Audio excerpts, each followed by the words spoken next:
Baik, alhamdulillahirabbil alamin. Pemirsa yang dirahmati Allah, masih bersama kami dalam Damai Indonesiaku, dan di segmen ini saya akan bacakan pertanyaan yang sudah masuk lewat Instagram, dan juga kami masih persilakan pertanyaan yang sudah disiapkan oleh para jamaah.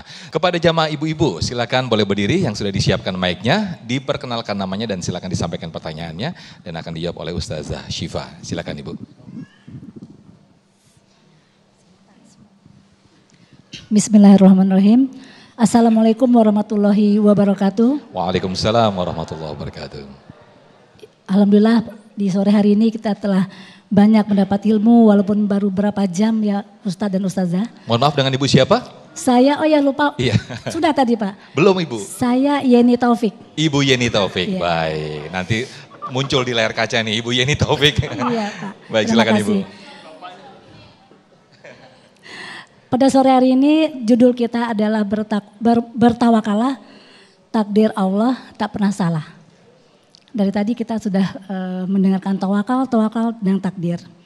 Yang ingin saya pertanyakan, jika takdir Allah itu sudah ditetapkan, apa gunanya kita berusaha dan bertawakal?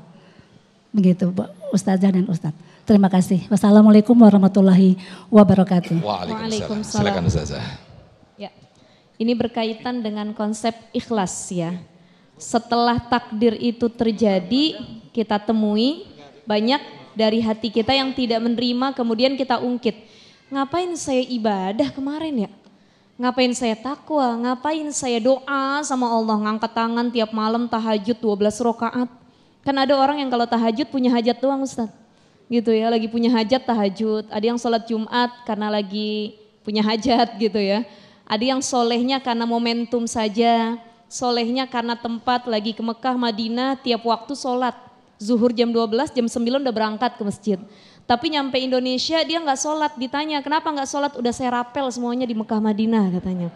Nah ini ada orang ibadah cuman momentum waktu saja. Ya dia lupa kalau Allah itu fi kulli zaman wal makan. Ada di setiap tempat, ada di setiap waktu. Nah ketika kita ditakdirkan satu hal oleh Allah berarti kan diuji keikhlasan kita. Apa yang engkau doakan ternyata bukan itu yang terjadi. Apa yang sudah engkau kerjakan ternyata hasilnya bukan itu yang engkau inginkan. Lalu bagaimana, apa yang harus engkau lakukan? Menerima takdir Allah dengan ikhlas, meningkatkan ketakwaan atau mungkin jauh dari Allah. Punten mohon maaf Bapak Ibu sekalian. Ada orang dia bercerai, rumah tangganya rusak, pasangan suami istri. Ketika bercerai istrinya yang tadinya soleha jadi solehot. Mohon maaf ya. Istrinya yang tadinya nutup aurat jadi buka aurat. Begitu ditanya, ibu Bu Haji ngapa buka aurat? Karena saya tersakiti dengan rumah tangga saya. Bukannya makin dekat sama Allah, ketika datang ujian malah makin jauh. Nah di sini diuji oleh Allah bagaimana bentuk keimanan kamu. Ikhlas itu apa sih? Ikhlas itu cirinya 3 dalam kitab Risalatul Qusyairiyah. Yang pertama, orang yang ikhlas itu menganggap pujian dan celaan sama. Dipuji dia nggak terbang, dijatuhkan dia nggak down juga. Pujian dan celaan sama aja bagi dia. Karena yang dituju apa? Allah, ridha Allah. Yang kedua, dia lupain amal baik yang dia lakukan. Ya Allah, saya udah doa, saya udah sedekah, tapi kenapa saya nggak kaya-kaya? Kok ada orang gak pernah sholat, gak pernah sedekah, gak pernah ngangkat tangan, kaya raya hidupnya ya Allah. Gitu.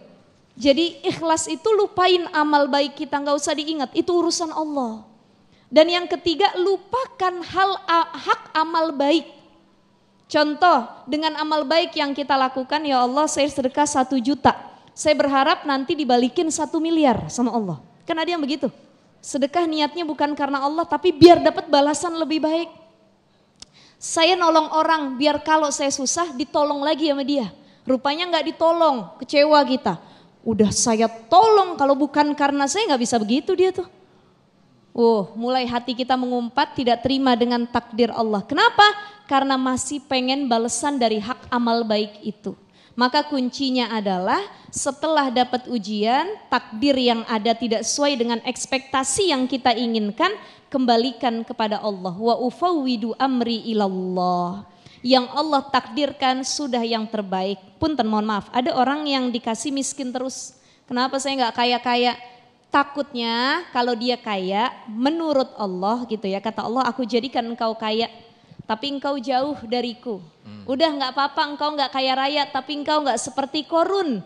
Jadi husnuzon kepada Allah itu penting. Ana inda zonni abdi bi. Dan yang terakhir kalau ngomong yang baik-baik. Karena doa itu berasal dari ucapan yang sering kita ucapkan. Doain yang baik, ucapin yang baik. Itu yang akan terjadi di masa yang akan datang insya Allah. Baik, Masya Allah. Mudah-mudahan kita dimudahkan dalam menerapkan konsep ikhlas khususnya di poin kedua dan juga ketiga tadi Ustaz ya. Karena ini umum terjadi dan sulit untuk kita lakukan.